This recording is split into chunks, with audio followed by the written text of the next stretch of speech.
Good evening. Karimganj TV নিউজের পক্ষ থেকে আপনাদের সবাইকে স্বাগত। শেষ পর্যন্ত চার পাননি বাংলাদেশের বিখ্যাত ক্রিকেটার লিটন দাসও। বাংলাদেশের হিন্দু ক্রিকেটার লিটন দাসের বাড়িতে আগুন লাগানো হয়। তারা একবারও চিন্তা করেনি যে সে একজন ক্রিকেটার খেলোয়াড় এবং আন্তর্জাতিক টুর্নামেন্ট ও প্রতিনিধিত্ব করে। শ্রী শেখ হাসিনা দেশ জুড়ে পালানোর পর থেকে বাংলাদেশে অস্থিরতা বিরাজ করছে। রাতে বাংলাদেশে একটা বেপরোয়া পরিবেশ। বিক্ষোভকারীরা সংসদ ভবনে ঢুকে ভাঙচুর করে। সারা দেশে পরিস্থিতি নিয়ন্ত্রণের বাইরে। সারা দেশে অনিয়ন্ত্রিত অবস্থা হয়ে গেছে। কারাগার থেকে বন্দীরা পালিয়ে যায়। হাই অ্যালার্ট জারি করেছে ভারত। বাংলাদেশ শীঘ্রই অন্তর্বর্তী সরকার গঠন করবে।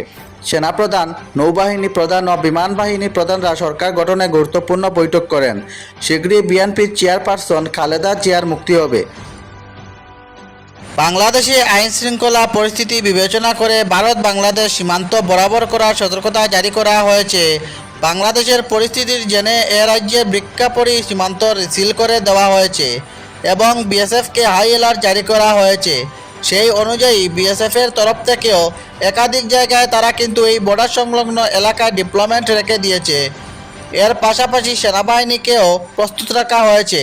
কোনো রকম যদি সিচুয়েশন খারাপ হয় সেই ক্ষেত্রে সেনাবাহিনীকেও নামানো হতে পারে। কিন্তু আপাততভাবে বিএসএফ তারাই কিন্তু এই মুহূর্তে বিভিন্ন এলাকা পেট্রোলিং করছে।